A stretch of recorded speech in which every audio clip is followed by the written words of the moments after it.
Hello, you're watching... Sean Blog is the place to be. It's the only blog you should ever read. Sean Blog.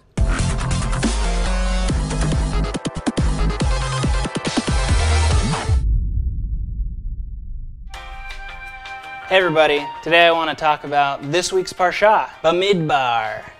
Oh, what's Parsha, you're asking? Well, it means portion, and it's the scriptures that Jewish people read all around the world in the synagogues at the same time. So they split up the first 5 books of the Bible.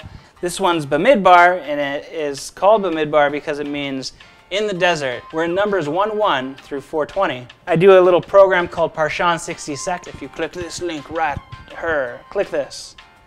60-second Parsha. But now that you know what the Parsha is, you should go check it out.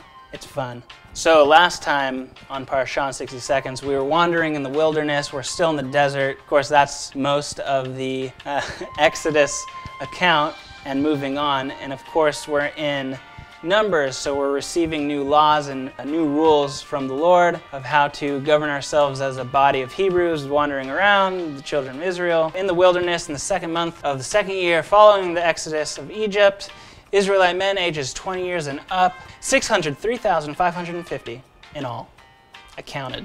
Levites could not do military service, but were in charge of the tabernacle. If an outsider came close, they would be killed, and there was this whole setup of how the camps were to be, and it looks like this, a cool little square, and they would march around the desert for hours like this. God instructed the camp formation to protect the tabernacle. The Levites were consecrated to God in the place of firstborn. They volunteered as tribute.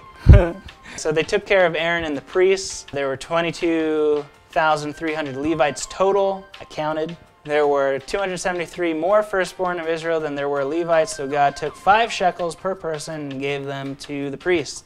It's not a bad rate, 5 shekels.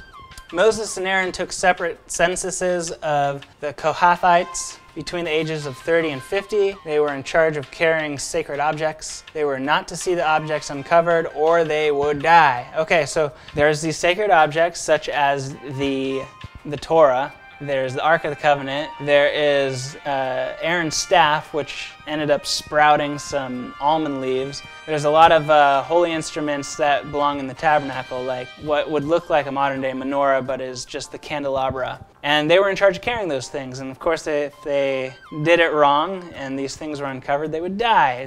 It's a pretty serious thing. And you see this a lot in sacred objects are actually sacred. And there are accounts of people actually dying when they misuse them. You remember Aaron's 2 sons? They swing around the fire thinking like they were doing the right thing. They weren't doing the right thing. They ended up catching on fire from the Lord and dying. And of course, from that came a lot more laws of how to actually deal with sacred objects. But I encourage you to watch the 60-second Parsha, Bamidbar. Tell me what you think in the grand scheme of wandering in the desert. Have you ever felt like you've been lost in the desert, like God's kind of like left you out there, you're not sure what he's doing? I know I have at times. And it's something that we have the scriptures to reflect on, to remember that the children of Israel did these things, and this is where we came from. And tell me your answers in the comments. Please subscribe, please like, please share. Follow me on Twitter. I'm on Facebook and Twitter. Parsha60.com. Check it out, click the link, and you're watching. Sean Blog is the place to be. It's the only blog you should ever read. Sean Blog.